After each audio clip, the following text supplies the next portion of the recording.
ብልጭልጭ ፕሮጀክቶች የሆኑ ምንም ኢኮኖሚያዊ ጥቅም የሌላቸው አንዳንዶቹ ደግሞ ቢኖራቸውም በወቅቱ ያልተጠናቀቁ በሌላ መልኩ ደግሞ ቅድሚያ ያልተሰጣቸው ፕሮጀክቶች በሚል ነው ኮድ ያደረኳቸው። አንተም ጋር ዳታው አለ። እሱንም እያሳየን ነው የምንሄደው፣ ዳይሴክት እያደረግን የምንሄደው። ግን በዋናነት እንደ መግቢያ እንዲሆን የምፈልገው የኢትዮጵያ የማክሮ ኢኮኖሚክ ፖሊሲ ወይም ደግሞ እያንዳንዱ ፕሮጀክቶች ባለፉት ዓመታት በተለይ ባለፉት 7 ዓመታት ስንከተለው የነበረው መንገድ ምን ይመስላል የሚለውን መግቢያ ሰጠንና ዳታውን እያንዳንዱን እያጋራው እንሄዳለን። ትክክለኛ መንገድ I think ከብድሩን ጀምር። ይሄ ሪፖርት ያወጣው የተመዘገበ ብድር ነው። በፊርማ በግልጽ በፓርላማ የተበደረ ነው። የኔ ጥርጣሬ በድብቅ ብዙ ተበድረናል። I refuse to accept ኤሚሬቶች ይሄ የሚከፈሉ ገንዘብ ለሰደቃ ነው ብዬ አላም። I refuse to believe this። ቀላል ገንዘብ አይደለም ያወጡት፣ ለጦርነቱ ብቻ ሳይሆን ለተለያዩ ነገሮች። ሂደሰይ ስለሆነ መጥቀስ አልፈልግም፣ ከተለያዩ ምንጮች የምሰማው አለ። ብድር በሀገሪቷ ላይ ያለው ዕዳ ከዚህ በጣም የሚጨምር ነው የሚመስለኝ። ይሄን ራሱ ብንወስድ የመንግስትን ናሬቲቭ የሚጻረር የብልጽግና የዘንድሮ መፈክር ከዕዳ ወደ ምንዳ ነው የሚለው። አንዱ ሲናገሩት የነበረው እና ሲፎክሩበት የነበረው ሀገሪቷ ላይ የነበረውን ዕዳ በጣም ቀንሰናል፣ በጣም አውርደናል የሚሉት ነው። የማይመስል ነገር ነው፣ ሊሆንም አልቻለም። ይኸው ገሃድ ወጣ። ሎክ ምንድነው ኢትዮጵያ የሀገሪቷ የኢኮኖሚ ቀውስ ምክንያቶች? ሀገሪቷ ከዕዳ ወደ ፍዳ የሄደችበት። ኢትዮጵያ ሀብታም ሀገር አልሆነ አታውቅም፣ ግን የመንግስት ቁጥር አይታ እንትን ባለፈው የሆነ እንትን ሲያወጡ ከአይኤምኤፍ በኋላ ደሞዝ እናስተካክላለን ብለው የተጠቀሟቸው ቃሎች ነበሩ። ድሮ ድሃና የድሃ ድሃ ነበር። አሁን እኮ ድህነትን ራሱ በ3 ነው በ4 ነው ክላስ ያደረጉት። የኢትዮጵያ ህዝብ ባለፉት 7 ዓመታት በከፍተኛ ቁጥር ድህነቱ ጨምሯል። የኢኮኖሚክ አሶሲዬሽኑ መሰለኝ ከጥቂት ቀናት በፊት ያወጣው ሪፖርት አለ። የኮንሰምፕሽን መጠቀም መመገብ በጣም ቀንሷል፣ ገቢ በጣም ቀንሷል፣ ወጪ በጣም ጨምሯል። ምንድነው ለዚህ ሁሉ ምክንያት ያመጣው? ለጤና ባለሙያዎቹ፣ ለመምህራኑ ጥያቄ፣ ለመሰረተ ልማቶች መስተጓጎል፣ ለዚህ ሁሉ ያመጣው አንደኛውና ዋነኛው ጦርነት። ጦርነት ማለት ጎተራን ከስር መብሳት ማለት ነው። በትግራይ ብቻ 28 ቢሊዮን መሰለኝ የወደመው። አማራ ላይ ፕሬዝዳንቱ ሲናገሩ የሰማሁት 10 ቢሊዮን ነው። ኦሮሚያ ላይ probably 20 ቢሊዮን ይሆናል። So we're talking about 50 billion plus destruction። እንግዲህ ኮንሰርቫቲቭ ስቲሜት ወስደን ነው አይደል? ይሄንን በጣም ኮንሰርቫቲቭ ስቲሜት ኦፖርቹኒቲ ኮስቱን ደግሞ ሳንወስደው ያ ባይወድምና ቢለማ ያ ገንዘብ ከሚወድም ምርታማ በሆነው የኢንዱስትሪ ቢውል ኖሮ ሊያመጣ የሚችለው የኢኮኖሚ እድገት ሳናስበው ማለት ነው። በጦርነት 50 ቢሊዮን የአሜሪካን ዶላር ሉዝ አድርገናል ሚኒመም። ኦኬ፣ አንዱ እሱ ነው የኢኮኖሚ ቀውስ ምክንያት። ሁለተኛው ከጦርነቱ የተረፈው ገንዘብ ለማይረባ ለኢኮኖሚ እድገት፣ ለሰው ኑሮ መሻሻል፣ የስራ ዕድል ለመፍጠር፣ የውጭ ምንዛሬ ለማምጣት በማይጠቅም ብልጭልጭ ፕሮጀክቶች ላይ ነው ያወጣው። ወደ 2.5 ወደ 3 ኮንሰርቫቲቭ ኤስቲሜት 2.5 ትሪሊየን የኢትዮጵያ ብር የሚሆን ገንዘብ ለቤተ መንግስት፣ ለፓርኮች፣ ለመንገድ ላይ መብራት፣ ለሪዞርቶች ወጥ ኢማጂን። እና ይሄ ገንዘብ ይሄ የባከነው ገንዘብ አንደኛው በጦርነት ይኸው የሀገራችን ገንዘብ 50 ቢሊዮን የሚሆነው በጦርነት ተቃጠለ ወደመ። ከዛ የተረፈው ወደ 2.5 ትሪሊየን ብር የሚሆን ገንዘብ ወደ ማይረባ ኢንቨስትመንት ሄዶ ስራ ሳይፈጥር የውጭ ምንዛሬ ሳያመጣልን ባክኖ ጠፋ ማለት ነው። እና ይሄ ነው የኢኮኖሚ ቀውሱ ምክንያት። አመሰግናለሁ። ቅድም ያልከው እዚህ ጋር ነው ያለው ኢኮኖሚክ አውትሉክ በኢትዮጵያ ኢኮኖሚክ አሶሲዬሽን ያሳዩት፣ ለዛውም ዝቅተኛውን ወስደው አዳፕት አድርገውት ከሶስቱም ከኢትዮጵያም ከአይኤምኤፍ እና ከወርልድ ባንክ በኮንሰምሽን ቀንሷል በጣም።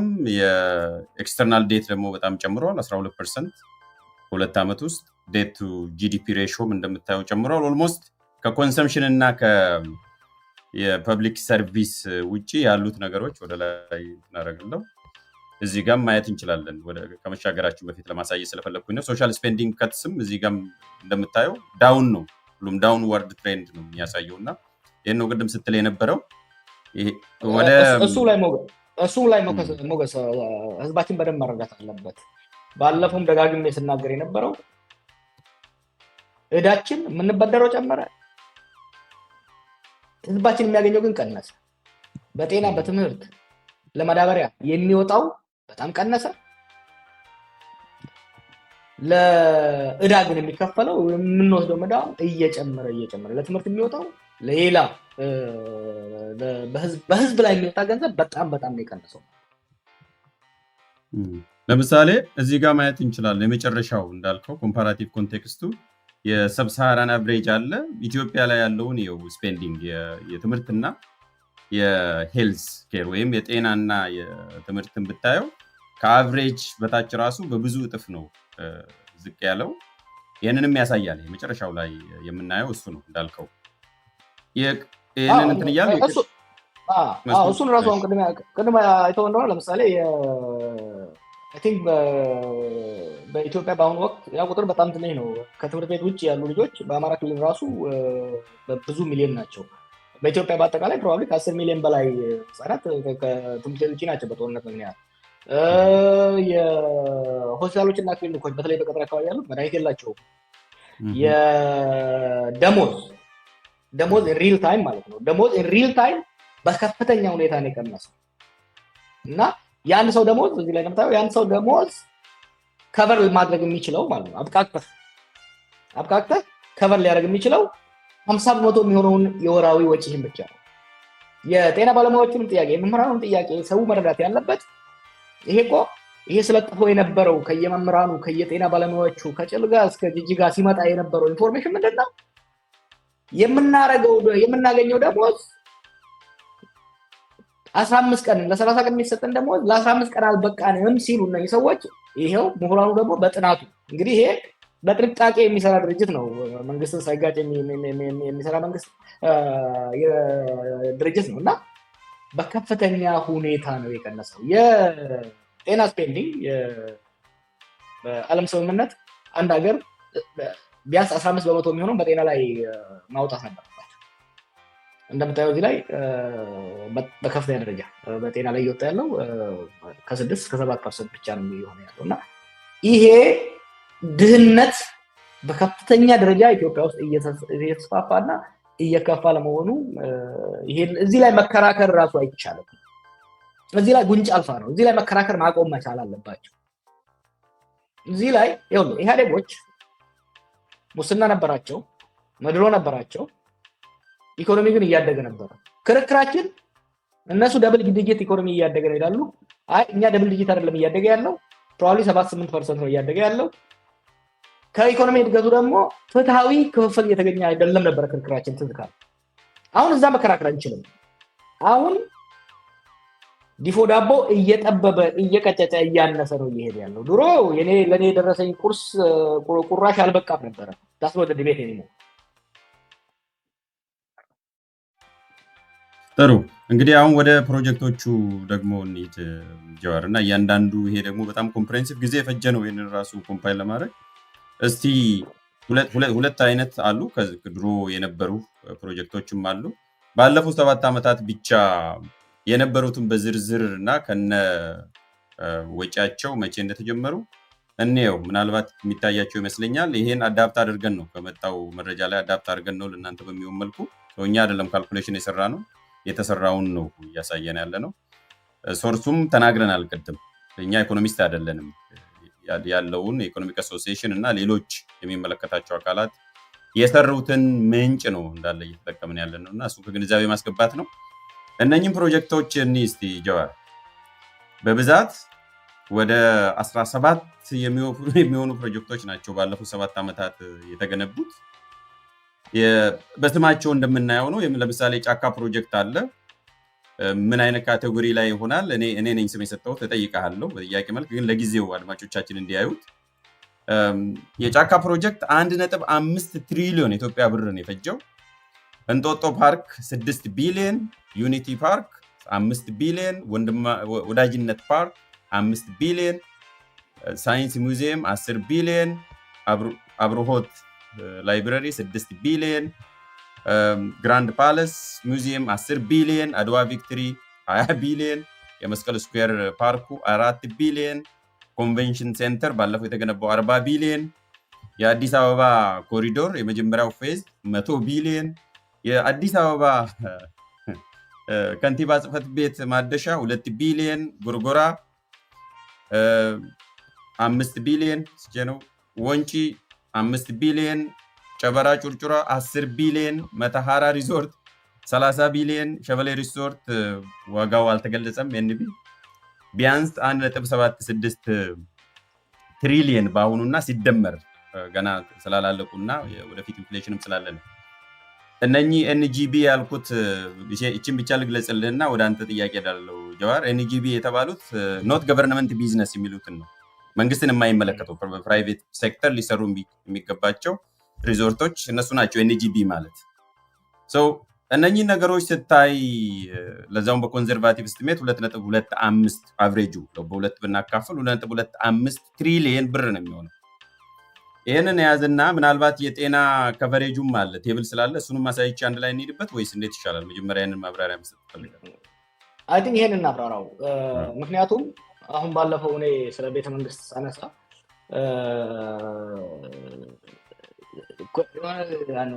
ለማምታታት የሞከሩት ነገር አለ። ሎክ መንግስት አንድ ሀገር የሚያስተዳድር መንግስት የሀገሪቷን ጥሬ ገንዘብ ሲያወጣ ኢንቨስት ሲያደርግ ቅድሚያ ለምንድነው መሰጠት ያለበት የሚለውን ማየት መቻል አለበት። ቅድሚያ መሰጠት ያለበት በተለይ በዚያ ወቅት ለዛ ሀገር አንገብጋቢ የሆነ ለዚያ ሀገር ወሳኝ የሆነ ምንድን ነው ከሚለው አንፃር። ምክንያቱም ለኢትዮጵያ ቅድሚያ ሊሰጣት የሚገባው ጉዳይና ኖርዌይ ቅድሚያ ሊሰጠው የሚገባው ነገር ይለያያል፣ ካለበት ኢኮኖሚ ደረጃ ካለበት የህዝብ ፍላጎት አንፃር። እና ኢትዮጵያ ውስጥ ቅድሚያ መሰጠት የነበረበት ከኢኮኖሚ አንፃር አንደኛ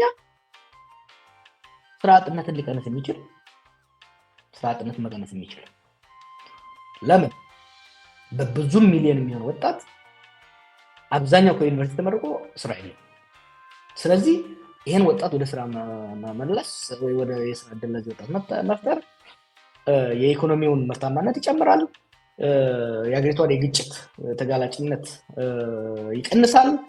ከዚህ አንፃር አንዱ የስራ ዕድል የሚፈጥር መሆን መቻል አለበት። አንድ ፕሮጀክት መንግስት ቀርጾ ሲገባበት ወይም ደግሞ አንድ ፕሮጀክት ለመደገፍ ገንዘብ ሲያወጣ የስራ ዕድል መፍጠር መቻል አለበት አንዱ እሱ። ሁለተኛ ምንድነው የኢትዮጵያ አንዱ ኢኮኖሚ ችግር የፈጠረብን የውጪ ወይም ደግሞ የፎሬን ከረንሲ የፎሬን ከረንሲ እጥረታችን ነው፣ የውጭ ምንዛሪ እጥረታችን ነው። ስለዚህ እኛ ኢንቨስት የምናደርግበት ወይም ደግሞ የምናበረታታው የኢትዮጵያ መንግስት ማበረታታት ያለበት የእኛን ኤክስፖርት ሊጨምርልን የሚችል ሊያበረታታልን የሚችል ተወዳዳሪነታችንን ሊጨምር የሚችል ላይ ነው ኢንቨስት ማድረግ ያለበት። ሶስተኛው አብዛኛውን ህዝብ ሊይዝ የሚችል የኢንዱስትሪ ሴክተር ላይ ነው ኢንቨስት ማድረግ ያለበት። ምንድነው ኢትዮጵያ ውስጥ አብዛኛውን ሰው ሊይዝና ወይም የአብዛኛውን ሰው ወደ ስራ ሊያሰማራ የሚችል የአብዛኛውን ሰው ገቢ ሊጨምር የሚችል ምንድነው? ግብርና። ኦኬ የማኑፋክቸሪንግ ላይ የምንሰራ ከሆነ ብዙ ወጣት ስራ መቅጠር እንችላለን። ወደ ውጭ ወደ ሌሎች ሀገሮች እቃ ለመላክ እንችላለን። ግብርና ላይ ደግሞ በተለይ ደግሞ ገበሬውን የሚያበረታታ የሚታረሰው መሬት ስፋትና ለዛ ለሚታረሰው መሬት ግብአት ፈርቲላይዘር፣ ምርጥ ዘር፣ ገበሬውን የማበረታቻ ስራ ከሰራን በምግብ ራሳችን መቻል ብቻ ሳይሆን ከውጭ የምናወጣው እናስቀራለን፣ ወደ ውጭ መላክ እድል ይኖራል ማለት ነው። እና እዚህ ላይ ኢንቨስት መደረግ ነበረበት። ምን ማለት ነው? አንዱ ለምሳሌ ቲንክ በኋላ ላይ ታሳየዋል መሰለኝ አንዱ የኢትዮጵያ አንደኛ ግብርናውን እያገጨጨ ያለው ከፍተኛ የውጭ ምንዛሪ የሚጠይቃል ምንድን ነው? እሱ የመዳበሪያ ነው።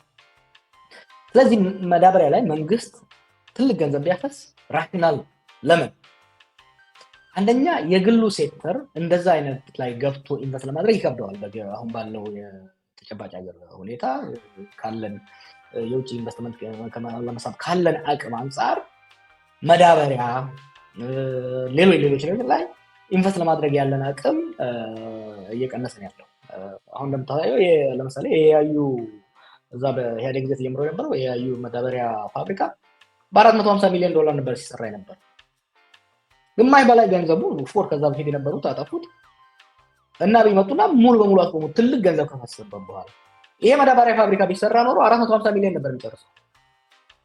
የጫካ ፕሮጀክት ተብሎ ይሄ የቤተ መንግስት ፕሮጀክት ግን 1.5 ትሪሊየን ያ ማለት 1 ቢሊዮን ዶላር ማለት ነው። ሁለት ያዩ ፋብሪካዎችን ሰርቶ ምላሽ ይኖረን ነበር ማለት ነው። ሁለት ወይም 3 የመዳበሪያ ፋብሪካ ሊሰራልን ይችል ነበር። እንዲህ አሁን ናብይ የሰሯቸውን ፕሮጀክቶች ቅድም ያሳያቸው ወደኋላ መለስ ብትል አንደኛ ቅድሚያ ሊሰጣቸው የሚገባ አልነበሩም። ቅድሚያ የሚሰጣቸው ቅድም እንዳልኩ የስራ ዕድል የሚፈጥሩ የውጭ ምንዛሬ የሚያመጡ ብዙውን ሰው የሚያሳትፉ መሆን ነበረባቸው። እነኚህ ሪዞርቶች፣ እነኚህ ፓርኮች፣ እነዚህ ውብ የማስዋብ ነገሮች እውነት ስንት ስራ ፈጥረዋል? እስቲ እስካሁን ይሄ 2.5 ትሪሊየን ብር የወጣባቸው ፕሮጀክቶች 50,000 ሰው እድል ፈጥረዋል? I don't think so። እርግጠኛ አይደለሁም 10,000 ሰው ከቀጠሩ። ሪዞርቶቹን እንውሰዳቸው። እነዚህ ሪዞርቶች በአንድ ሪዞርት ስንት ሰው ቢቀጠር ነው? በጣም ከበዛ 500 ሰው ነው። በጣም ትልቅ ከሆነ ከነዘበኛ ከነምን የሚሰጣቸው አልነበሩ። ሌላው የመንግስት ስራ መሆን ያልነበረባቸው። በማንኛውም ሀገር ውስጥ ክርክር ሊኖረን ይችላል። መንግስት ምን ያህል በኢኮኖሚ ሲሳተፍ የሚል ዲቨሎፕመንታል ስቴት ኦር ሊበራል ስቴት ዎችማን ስቴት የሚለውን ልንከራከር እንችላለን። ግን አንድ ነገር የምንስማማበት ነገር አለ። መንግስት ኢንቨስት ማድረግ ያለበት የግሉ ዘርፍ ፍላጎቱና አቅሙ የሌለበት ጉዳዮች ነው። ሪዞርት እና ኃይሌ ገብረስላሴ እየሰሩት ያሉት ጉዳይ ነው። ኦኬ ሪዞርት ዮናስ ነው ይሄ የኩሪፍቱ ባለቤት፣ እነሱ እየሰሩት ያሉት ነገር ነው። እነሱን ማበረታታት፣ በጣም ማበረታታት ከፈለክ የታክስ ብሬክ መስጠት ነው እንጂ መንግስት የራሱን ገንዘብ አውጥቶ ወይም ደግሞ ከነጋዴ ሰብስቦ መዝናኛ የሚሰራበት ምንም ራሽናል የለም።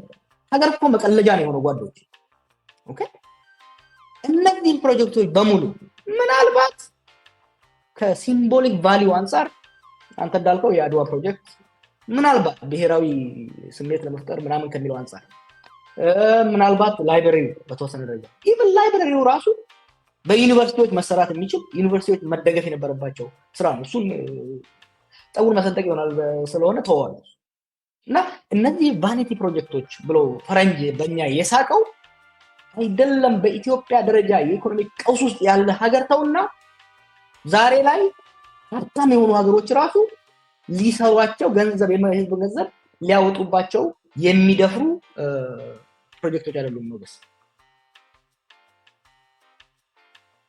ሶሪ ሌላም የምናየው አስፔክት አለ ብዙ። ለምሳሌ አሁን የወጡትን ወጪዎች ደግሞ በቅርቡ ሰሞንኛ ከሆኑት ነገሮች ጋር እያይዘን አቅም የለንም፣ ጠብቁን፣ ታገሱን፣ ሲጀመር መንግስት ገንዘብ የለውም የሚል ነገር አለና እነኚህ ፕሮጀክቶች ቢያንስ ከፊሎቹ ራሱ ቅድሚያ ለሚሰጣቸው ጉዳዮች ለጤና፣ ለትምህርት እንደ ሴክተር ለደሞዝ ብቻ ሳይሆን እንደ ሴክተር ራሱ ቢመደቡ ምን ያህል ለምን ያህል ዓመት ሊሸፍኑ ይችላሉ የሚል ነገር ስለሚጠየቅ እሱንም ማሳየት ይጠበቅብናል። ወደዛ ከመሄዴ በፊት አንድ ምናልባት ልጠይቅ የምፈልገው እነኚህ ነገሮች በመገንባታችሁ የሰጠው አስተያየት እንደተጠበቀ ሆኖ መንግስት ከሰራቸው ነገሮች ውስጥ የሚደነቁ ነገሮችስ የለም ወይ? ሁል ጊዜ ለምንድን ነው የምትቃወሙት? ቋሚ ተቃዋሚ የምትሆኑት ለምንድን ነው የሚል ነገርም ስላለ እሱን አድሬስ አድርግና እንመለስበታለን። እነኚህ መንገዶች ያማምራሉ፣ እነኚህ ሪዞርቶች ያማምራሉ፣ ለመዝናኛ ይሆናሉ፣ ጥሩ ናቸው፣ ደስ ይላሉ፣ ምንም ጥያቄ የለውም። ሀገር አሁን ከሚያስፈልጋት ለሀገራችን ከሚያስፈልጋት ስራ ውስጥ መንግስት መስራት ካለ ውስጥ ቅድሚያ ሊሰጠው የሚገባ ነው ወይ? ማንም ሀገር የሚያድገው አንደኛ የግብርና ምርትና ምርታማነቱን ማሳደግ ከቻለ ነው። አላደገም ኢትዮጵያ ውስጥ። ምክንያቱም ሪሰርቹን እዛ ላይ አይተሃል። ለግብርና በነገራችን ላይ ፊሎሶፊካሊ ለውጥ መጥቷል ኢትዮጵያ ውስጥ ባለፈው 7 ዓመት።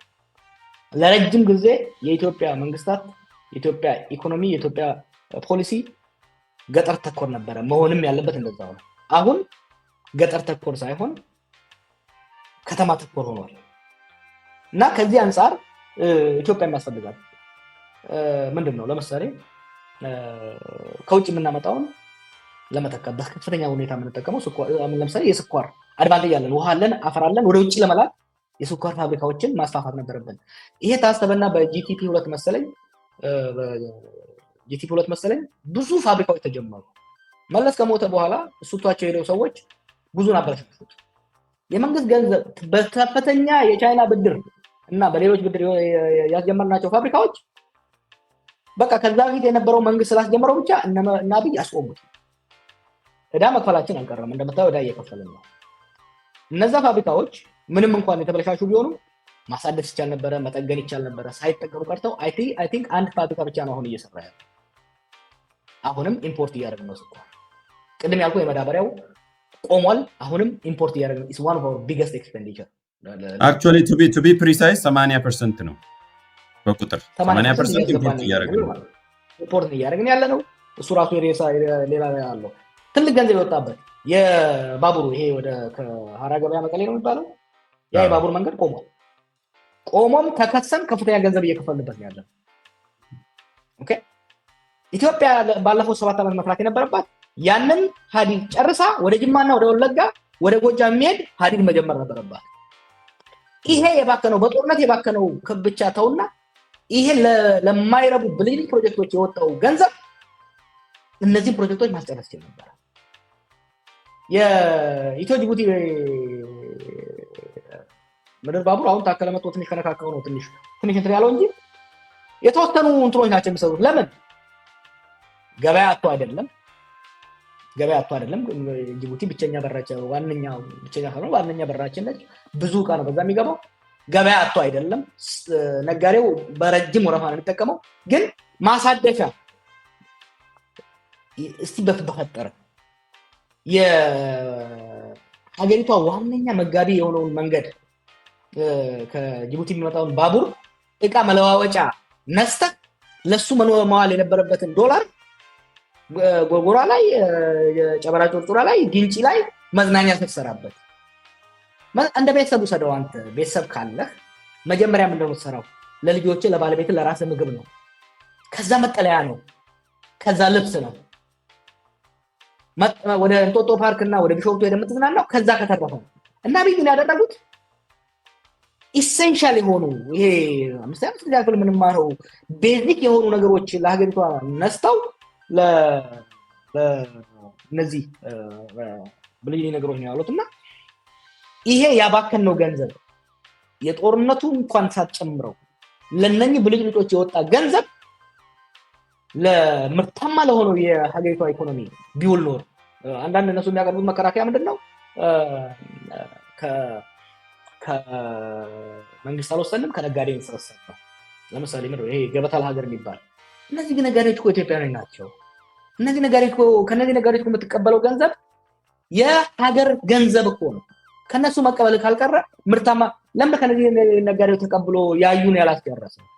ለምሮ ከነዚህ ተቀብሎ ተንዳሆ እና ፓዌ የተለያየ ቦታ የቆሙትን ስኳር ፋብሪካዎች ያላስጨረሰ? ያ ቢሆን ኖሮ ዛሬ ይሄ ፍጥጥ ያለ ቁጥር ዕዳ መክፈላችን ላልቀረ በማይሰሩ በተሰባበሩ እቃዎች ላይ ነው ዕዳ እየከፈለን ያለ ነው ማለት ነው። እስቲ የአዲስ አበባን እዛው ብናወዳደርም ጥሩ ነው። ጎን ለጎን በጣም የሚወዳደር ያየሁት ነገር የአዲስ አበባ ክሮኒክ ወተር ሾርቴጅ ላይ ሪሰርች ተሰርቶ አይቻለሁ ፊት ለፊታችን እና አሁን እነኛ ፕሮጀክቶች ላይ ቅድም የገለጽካቸው ፕሮጀክቶች ላይ ቢያንስ እንዳው ተገቢ ናቸው ብለን እንውሰድና እንዳልከው አስፈላጊ እንኳን ቢሆን በፕራዮሪቲ ደረጃ አዲስ አበባ በውሃ እጥረት ታንቃን ያለችው ያንን አድሬስ ማድረግ አንችልም ወይ? በዚህ ጋር እንደምናየው አዲስ አበባ ክሮኒክ ወተር ሰፕላይ ኢሹ ይላል እና እነኚህ ሪሰርቸሮች አሁን ቶሎ መልስ ካላገኘ ያው ከዚህ በፊትም የሆነ ጊዜ አጀንዳ ሆኖ እንደነበረ ታውቃለህ አዲስ አበባ የውሃ ጉዳይ እና አሁን ደግሞ ክሮኒክ ደረጃ ላይ ደርሷል። ለእነኛ ፕሮጀክቶች የወጣው እዛው ኮሪደር ላይ እዛው አዲስ አበባ ላይ ስለሆነ ዞሮ ዞሮ የወጣውን የዚህን የውሃ ፍላጎት መሸፈን አይችልም ወይ የሚል ጥያቄ ይኖራል። ከፕራዮሪቲ አንጻር ስናየው እሱ ለመስጠት የሚገርመው እኮ እሱ ነው። አሁን ወይዘሮ አዳነች ከትናንት ወዲያ የሰውን ችግር ማሟሟቅ ችግር አይፈታም ቢሮ ለማሳደስ $2 ቢሊዮን $2 ቢሊዮን ብር አውጥተው 2 ቢሊዮን ብር ይሄ ፕሮጀክቶች አይደል ነው ስንት የሚጠይቅ አትሊስት ሙሉ በሙሉ የአዲስ አበባን የውሃ እጥረት መፍታት ባይችል ሰሞይ ይሄን ነበር ይሄ ገንዘብ። በነገራችን ላይ የቢሮ ማሳደስ ቢሮ ላይ ገንዘብ የማባከን አባዜ ተጠናወተው ከንቲባውን ብቻ አይደለም። እያንዳንዱ ሚኒስቴር ቢሮን አሳድሷል። እያንዳንዱ ሚኒስቴር የራሱ ሼፍ አለው፣ ፕሮፌሽናል ሼፍ አለው፣ የራሱ ኪችን አለው። ሙሉ በሙሉ እንትን ሁሉ አላቸው፣ የቢዩቲ ሳሎን ሁሉ አላቸው። ይሄ I've never seen እንዲህ አይነት ነገር ነው። አይነግሯቸውም መሰለኝ እንጂ እኮ እዛ ሀገር ያሉ ዲፕሎማቶች መሳቂያ መሳለቂያ እኮ ሊሆን ነው። እና አንድ ከተማ ማሳደግ ምንድነው? አሁን ባለፈው ያልኩትን ልድገመው የኛ ዜጎች እንዲረዱት what urban development እንደኛ ዋና የሆኑ መሰረታዊ መሰረተ ልማቶችን ማጎልበት፣ ማሳደግ፣ ማስፋፋት ነው። ውሃ፣ መንገድ፣ መብራት የመሳሰሉትን። ምክንያቱም የንግድ ስራን ያሳልጣሉ፣ የከተማውን የመንቀሳቀስ ፍጥነትና ጊዜ ይቆጥቡለታል፣ ምርታማነቱን ይጨምሩታል፣ ፕሮዳክቲቪቲውን ይጨምሩለታል። ሌላው የአስተዳደራዊ ስራን ማሳለጥና ማፋጠን that's what urban development is. urban development ከተማ ማስዋብና ከተማ ማሳደግ የተለያየ ነው። ከተማ ማልማት አይደለም። ማስዋብ እኮ ይኸውልህ እኔ ጠዋት ስነሳ ቁርሴን በልቼ አንደኛ ማድረበት ቤት መኖር አለበት። ስለዚህ የኔ ገንዘብ የቤቴን ኪራይ መክፈል አለበት ወይ የቤቴን ሞርጌጅ መክፈል አለበት ወይ ቤቴን መግዛት አለበት። ከዛ በላለ ከዛ ለብሳለሁ። ከዛ በኋላ ነው ፊቴን የምቀባውና ፀጉሬ ምናምን ማበጥረው ራሴን ማስውበው። አብይ እኮ እዛ ሀገር ውስጥ ያመጣው ኤክስትሪምሊ ዊርድ ነገር ምንድነው? ሆድህ ባዶ ነው፣ ቤት የለህም፣ ግን ፊቱን ተባብሰዋለህ። ለአዲስ አበባ ህዝብና ለሀገራችን ህዝብ ምንድነው ያደረጉት? የሚያገኘው ገቢ የወራዊ የቤትና የምግብ ሽፋን አይጨፍርለትም። ግማሽ ብቻ ነው፣ በጣም ከእድለኛ ሆነ ግማሽ ነው የሚሸፍንለት። እነሱ ግን ስርዓቱ ወደ ስራ ከማስገባትና ስራ ላይ ያለው ደሞዙ ከፍ ብሎለት ወጪው እንዲሸፍንለት ከማድረግ ይልቅ መንገድ ላይ መብራቶችን አከብርቀውለት በመብራቱ እየተዝናና እንዲሄድ የራበው ሰው እንዴት ነው የሚዝናናው? ጎበዝ ቤት ልጆች ቤት ውስጥ የሚያለቅሱበት ከኪራይ ቤት የሚባረር ሰው እንዴት ነው የሚዝናናው? እና the whole thing is extremely absurd የሆነ ነው። ባለፈው ብያለሁ፣ ሰዎች ሞገስና ጀዋር ሰርቀው ሸቅለው በሎተሪ በምናምን ሀብታም ሊሆን ይችላል፣ ወይ ደግሞ ማጭበርበር እንችላለን። አንዳንድ ሰዎች እንደሚያደርጉት ፈታ ብለን ለብሰን መኪና ተከራይተን ይሄ መኪና የኔ ነው እያልክ ሰዎችን ልታታልልበት ትችል ይሆናል ለተወሰነ ጊዜ። ሀገር ያን ማድረግ አይችልም። ሀገር በብልጭልጭ ድህነትን ልትሸውድ አትችልም። ሀገር በብልጭልጭ ራሷን እንጂ የኢኮኖሚ ወደኋላ መቅረትን ልትሸውድ አትችልም። እና አብይ በብልጭልጭ የኢትዮጵያን ህዝብ መሸወድ ፈለጉ። ግን ብድር ጭንቅላታቸው ላይ ወጣ፣ ህዝቡ የሚበላው አጣ። አሁን ገንፍሎ ሊውጣቸው ሲመጣ እየተርበተበቱ ነው ማለት ነው። በጣም ጥሩ። እሱ ነጥብ ላይ መጨረሻ ላይ እንመጣበታለን። የአዲስ አበባ ላይ ዳታ አግኝቻለሁ። አሁን እዛው ላይ ማክሲመም $3 ቢሊዮን ነው የሚፈጀው ጀዋር ወደ ኢትዮጵያ ካረንሲ ብንቀይር 420 ቢሊዮን ብር ነው የሚፈጀው። ቅድም እንግዲህ ያልነው 2.5 ትሪሊየን ብር ነው። እነኚህ ፕሮጀክቶች ባላንስ ብናደርግ እንዳውም እኔ አንተ ያልከውን ትቼ ሁለቱም ባላንስ ብናደርግ ውበትንና አስፈላጊ ጉዳዮችን ነሰሲቲን ባላንስ ብናደርግ እንኳን 1/3 ነው የሚፈጀው የፕሮጀክት 1/3 1/5 ነው የሚፈጀው ብናካፍል 2.5 400 ቢሊዮን ነው የሚፈጀው 400 ቢሊዮን ብር ነው የሚፈጀው ለአዲስ አበባ የአዲስ አበባን የውሃ ችግር ለመፍታት እና እዚሁ ጥናቱ ላይም ተገልጿል። እዚሁ ጋር በሚገርም ሁኔታ ሰዎች ትላንትና የሆነች ልጅ ይህንኑ ጉዳይ ስትገልጽ አይቻሉ። አዲስ አበባ ላይ ሰው በሳምንት አንድ ጊዜ ነው እድለኛ ከሆነ እሱንም ውሃ የሚያገኘው። የተተከሉት አበቦች ደግሞ በየቀኑ ነው ውሃ የሚያገኙት። ይሄ የተደረገው ቋቱ ተመሳሳይ ነው። ቅድም እንዳልኩ ብሩ የመንግስት ነው። ከየት የሚያምጣው ብር ነው። ከመጣ ከየት የሚምጣ ያንን ብር ቢያንስ ግማሽ ቢያደርጉትና ለፓርኩም፣ ለውበቱም፣ ለሙዚየሙም፣ ለአንድነቱም ሲምቦሊክ ለሆኑ ነገሮችን ቢደረግ ባላንስ ማር ቢደረግ ቢያንስ የውሃ ችግሩን ነሰሲቲ ስለሆነ እሱ መፍታት አይቻልም ወይ? እንዳው ፕራዮሪቲ ተን ባላንስ ቢደረግ ራሱ ማለት ነው። ሉክ መዲናዋ ላይ ፎከስ አድርጎና እንዳይባል ወደ ወሊሶ ልውሰድ። ኮሪደር ልማት ብለው ሰውን ሲያዋጉት ከረሙ። ቀላል ገንዘብ አልወጣበትም። ቀላል የህዝብ ንብረት አልወደመም። መብራት ከተቋረጠባቸው 2 ሳምንት ነው። 2 ሳምንት ወደ ወርድ ይሆናል። እህል ማስፈጨት አልቻሉም። እንደምታውቀው አሁን እንግዲህ በተለይ ከተማ ላይ ያለው ህዝብ ከማገዶ ተላቆ በተወሰነ ደረጃ ብዙ እንቅስቃሴው ከኤሌክትሪክ ጋር ተያይዟል። እዚህ ኢንፍራስትራክቸር ማቅረብ አልተቻለም እና አንድ በዚሁ ጋር እያያን ነገር ይሄ የማባከን ነገር በጣም ስለሚከነከነኝ ነው። ባለፈው ስለ ቤተ መንግስት ሳነሳ አንዳንድ ሲጽፎች ያየሁት ነገር አለ። $10 ቢሊዮን ማለት 1.5 ትሪሊዮን ብር ቀላል ገንዘብ አይደለም።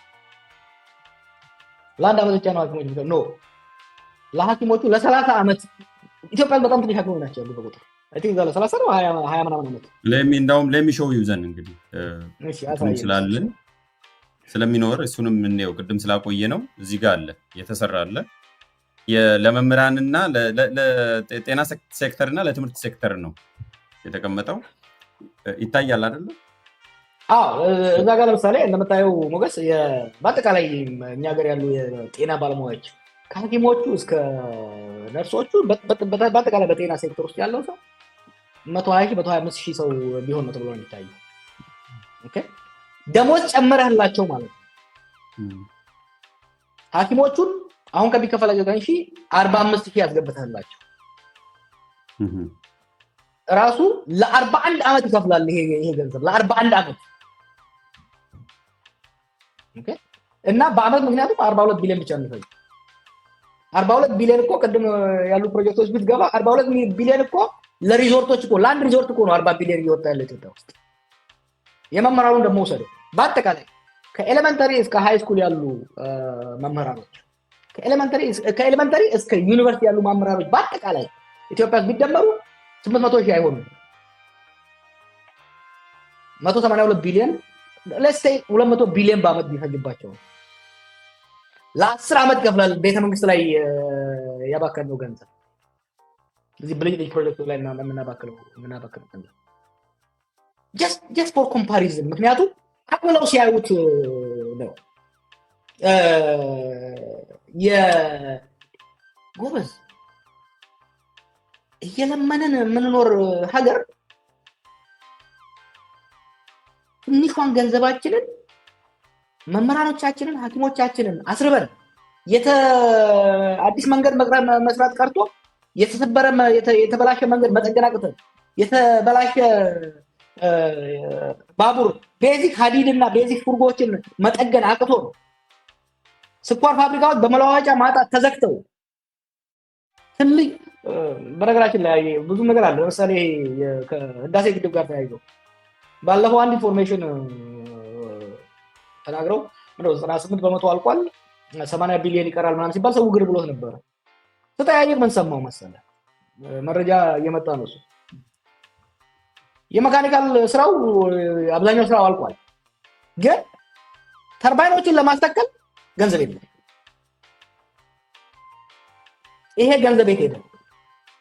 የኢትዮጵያ ህዝብ መጠየቅ ያለበት የኢትዮጵያ መንግስት ሰዎች ራስን መጠየቅ ያለባቸው ሲሪየስ ሆኖ መጠየቅ ያለባቸው ይሄ እነዚህ ቤተ መንግስቶች፣ እነዚህ ሪዞርቶች፣ እነዚህ ብልጭልጮች ላይ የሚወጣ ገንዘብ ፍትሃዊ ነው ወይ? ለሀገር ይጠቅማሉ ወይ? እነዚህ ፕሮጀክቶች አያዝናኑም ማለት አይደለም። እነዚህ ፕሮጀክቶች ምንም ጥቅም የላቸው ማለት አይደለም። ጥቅማቸው ኮምፓራቲቭሊ ግን ህዝብን የሚያሳድጉ ሀገር የሚያሳድጉ ናቸው ወይ? የውጭ ምንዛሬ የሚጨምሩልን ናቸው ወይ? የብድራችንን በተሻለ ሁኔታ ለመክፈል ወይም ደግሞ ከብድር ለማላቀቅ የሚረዱ ናቸው ወይ? ጎረቤታችን ኬንያ ባለፉት 3 ዓመት ሲግኒፊካንት ፕሮግረስ አድርጋለች በዚህ ረገድ። እኛ ግን ቁልቁል ነው ይሄን ነው ማለት ነው። አሁን ለምሳሌ የሐኪም ቢቢሲ ትላንት ያወጣው ብዙ መረጃ ነው እየወጣ ያለው። አክቹዋሊ አንዱ ደስ የሚል አሁን ምንድነው መደባበቅ አልተቻለም። ከኛ ፐር ካፒታ ዝቅ ያለ ለምሳሌ ታንዛኒያ፣ ሩዋንዳ፣ ዩጋንዳ ፐር ካፒታ ወይም ደግሞ የነፍስ ወከፍ ገቢያቸው ከኛ ያነሱ ሀገራት ለመምህራኖቻቸው ለሐኪማቸው በትንሹ 5 እጥፍ እየከፈሉ ነው። ከየት አምጥተው ነው እነሱ እየከፈሉ ያሉት? በብልጭልጭ ፕሮጀክት ላይ አዲስ ቤተ መንግስት እየሰሩ አይደለም፣ ሪዞርት እየሰሩ አይደለም፣ ከተማን ሺሻ ቤት እያስመሰሉ አይደለም። ለህዝብና ለሀገር የሚጠቅም መሰረተ ልማት ላይ የአንድ ሀገር ሀብት መሰረተ ልማት አፈሯ ነው፣ መሬቷ ነው፣ መሰረተ ልማቱ ነው፣ ሰው ነው። የአንድ ሀገር ሀብት ኢንቨስት መደረግ ያለበት እዚህ ላይ ነው ማለት ነው። አንድ ጥያቄ አለ ጀዋር፣ እዚሁ ጋር ከመሄዳችን በፊት ምንድነው የምትጨቀጨው? ጠቅላይ ሚኒስትሩ መልስ ሰጥቷል ባለፈው በነገራችን ላይ እና እኛ ፓርቲያችን ተወዳድሮ አሸንፏል። ካሸነፈ በኋላ መንግስት መስርቶ ቅድሚያ መስጠት ለሚገባው ቅድሚያ እየሰጠን ነው፣ ፖሊሲያችንን እኮ እያስፈጸምን ነው። ምንድነው የሚነግሩ? ለምን ነው የሚጨቀጭቁን? እናንተ ስታሸንፉ ወይንም ደግሞ ተመራጭና አማራጭ የሆነ ፖሊሲ ይዛችሁ ታስፈጽማላችሁ። አንድ መንግስት እኮ የሚመረጠው ከተመረጠ በኋላ ለሚፈልገው ነው ቅድሚያ የሚሰጠውና ለምንድን ነው የሚጨቀጭቁን የሚል መልስ ሰጥቷል ኦፊሻሊ። እና ይሄ ትክክል አይደለም ወይ? አንዴ ከተመረጠ በኋላ አንድ ፓርቲ ቅድሚያ ለሚሰጠው ለብልጭልጩም፣ ለመንገዱም፣ ለመብራቱም፣ ለፋውንቴኑም፣ ለመንቦጫረቃው ውሃውም፣ ለችግኙም ለምሳሌ ከሰው በላይ ችግኝ ቢያስቀድሙ የፓርቲው ፖሊሲ እስከሆነ ድረስና ቅድሚያ እስከሆነ ድረስ ምን ችግር አለው? ተመረጠ አልተመረጠ የሚለው የልጅ ጨዋታ ውስጥ አልገባም። ቢመረጥ ራሱ ፉሊ ዲሞክራቲክ ፍሪ ፌር በሆነ ምርጫ ውስጥ ቢመረጥ ራሱ የሀገርን ገንዘብ የሀገርን ንብረት መጫወቻ ማድረግ አይቻልም። ጎረቤታችን ኬንያ ፍሪ ፌር በሆነ ምርጫ ነው የተመረጠው። ምርጫው ተመርጦ ፍርድ ቤት ሄዶ ወስኖለት ባይብረንት ሆነ ምርጫ ነው።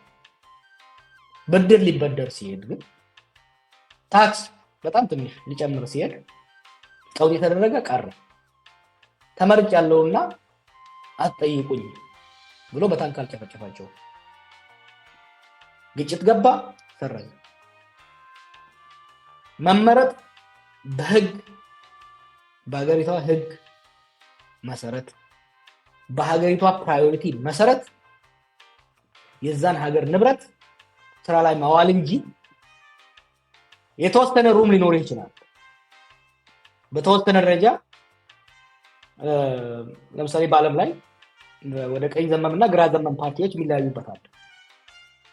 ግራ ዘመም ፓርቲዎች የሀገርን ንብረት ሞር በማህበራዊ ጉዳዮች ላይ በደሞዝን በመጨመር ላይ እኩልነት፣ ፍትሃዊነትን በማምጣት ላይ ያውሉታል። ቀኝ ዘመም አሜሪካን ሪፐብሊካን እንደምንላቸው ፍሪ ኢንተርፕራይዝ የሆኑ ፓርቲዎች ደግሞ ሞር የቢዝነስ ኮሚኒቲውን፣ የንግዱን፣ የኢንዱስትሪውን ማበረታታት፣ የኢኮኖሚ እድገትን ላይ ያነጣጠረ ላይ ፎከስ የማድረግ ልዩነቱ ግን ሩሙ በህግ ነው። በህግ የተወሰነ ነው። በህግና በራሽናል በሆነ አስተሳሰብ የተወሰነ ነው።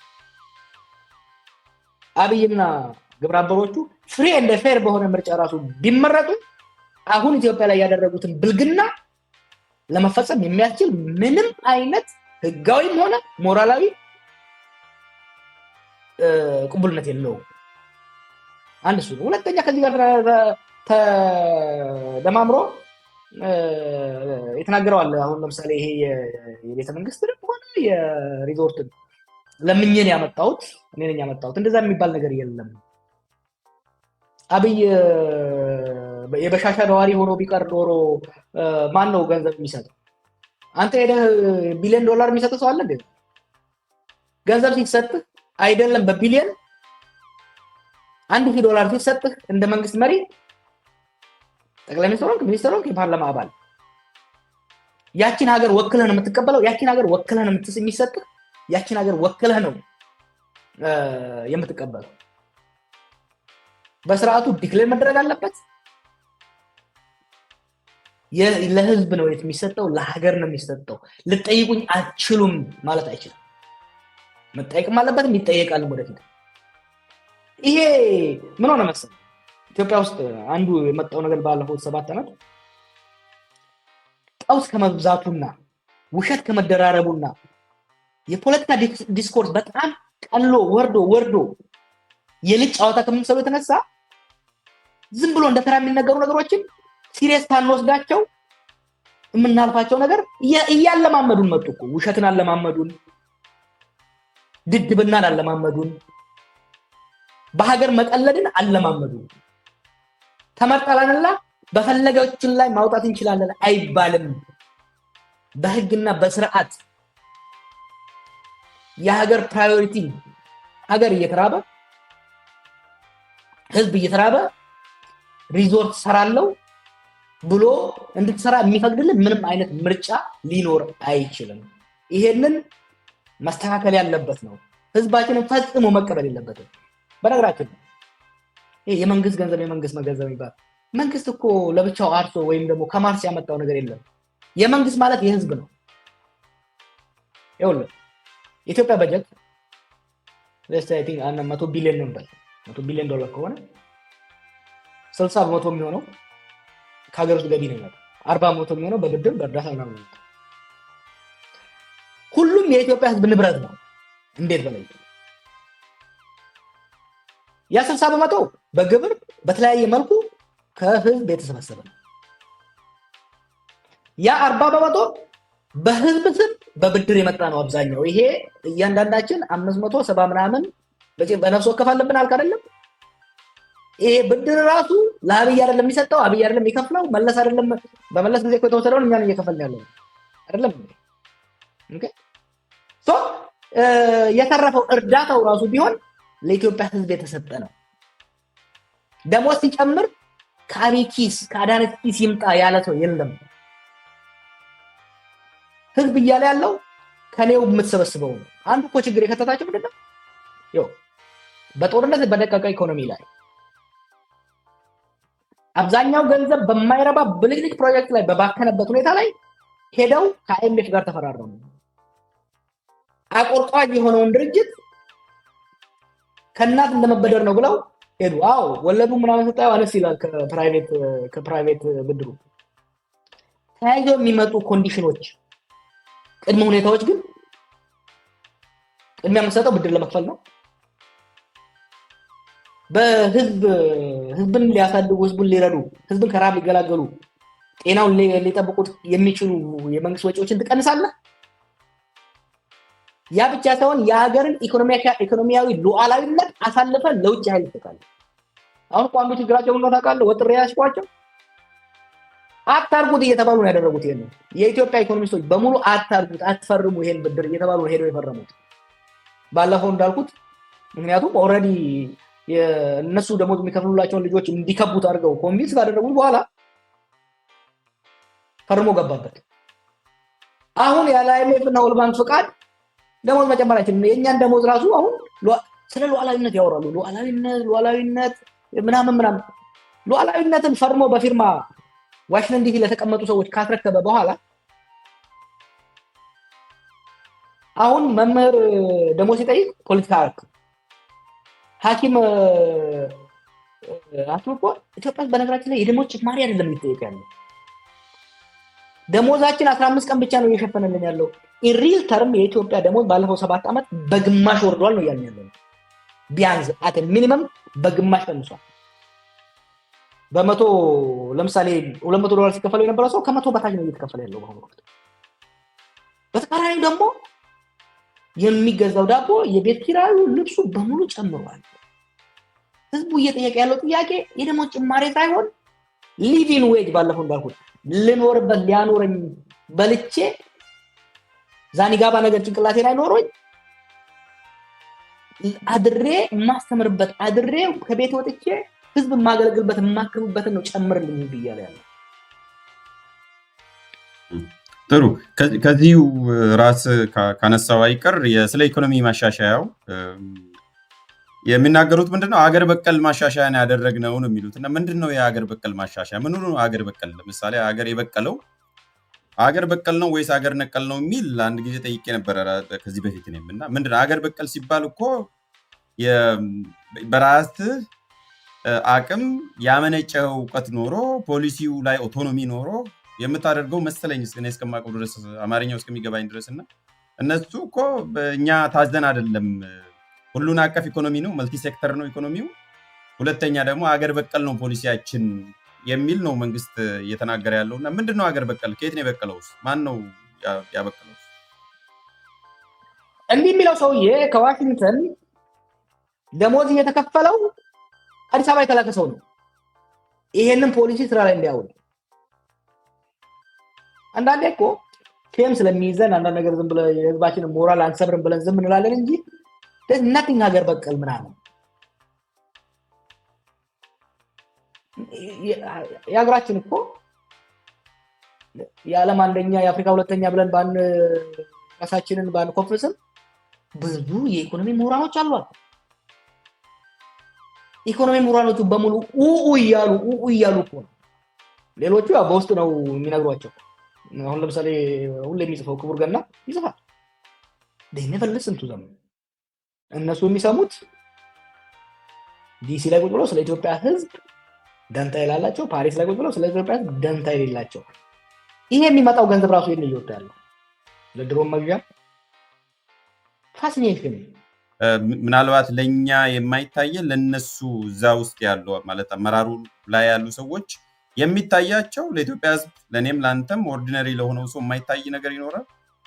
ምናልባት ለምሳሌ ስለ ብልጭልጭ ስናወራ፣ ስለ ውብ ጉዳዮች ስናወራ ቅድሚያ ለቤቴ መጋረጃ መስጠት እንዳለብኝ፣ መንገዱ መስራት እንዳለበት፣ ካራባት መንጻት እንዳለበት ምናልባት ይሄ የነሱ ምክንያቱም የኛ ፖሊሲ ፕራዮሪቲ እሱ ነው ስላለ ጠቅላይ ሚኒስትሩ እያየንም ስለነበረ ላለፉት 7 ዓመታት የሚያሳየን ፓተርን እነኚህ ሰዎች ለእንደዚህ አይነት ነገሮች ቅድሚያ መስጠታቸው ምናልባት ሌላ ኦልተርኔቲቭ ዩኒቨርስ ወይም ዓለም ላይ እየኖሩ ነው ያሉት።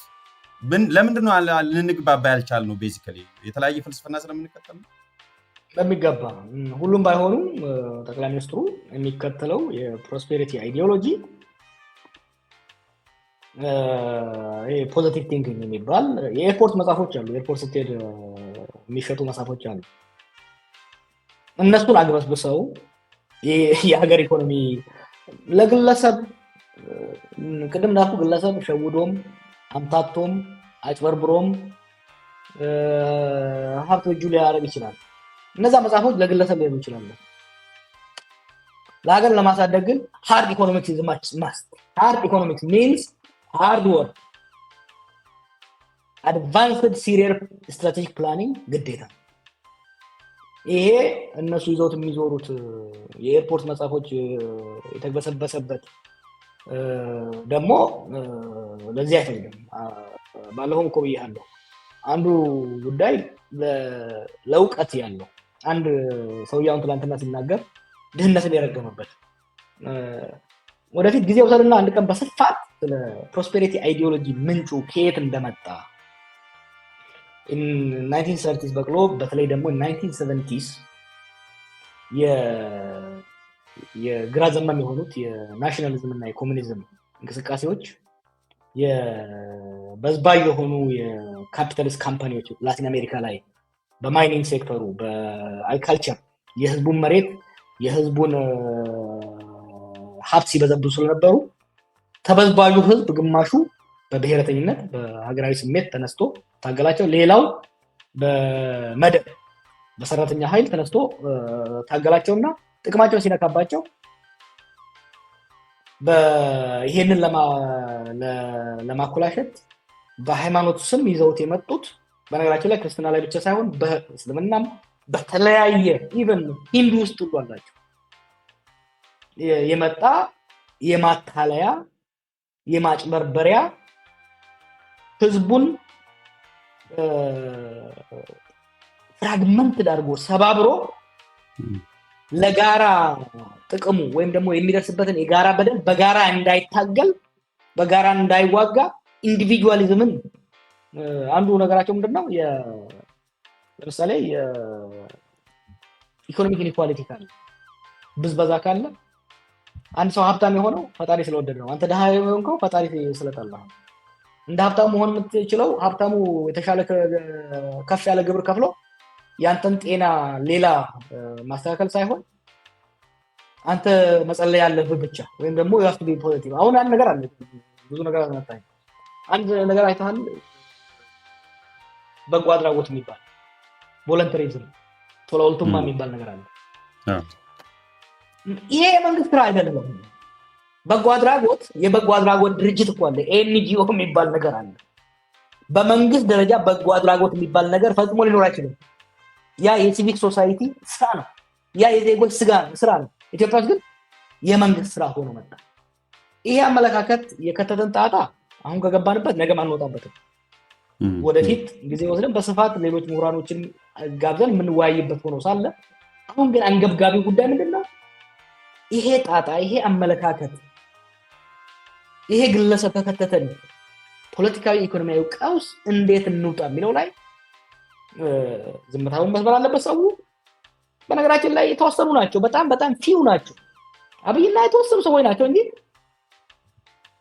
የተቀረው ሚኒስትሮች፣ የተቀረው ጀነራሎች፣ የተቀረው እዛ ውስጥ ያለው መጀመሪያ መስሏቸው ሊሆን ይችላል። አሁን ግን እንደማያዋጣና እንደማያስኬድ ደምድመው ጨርሰውታል።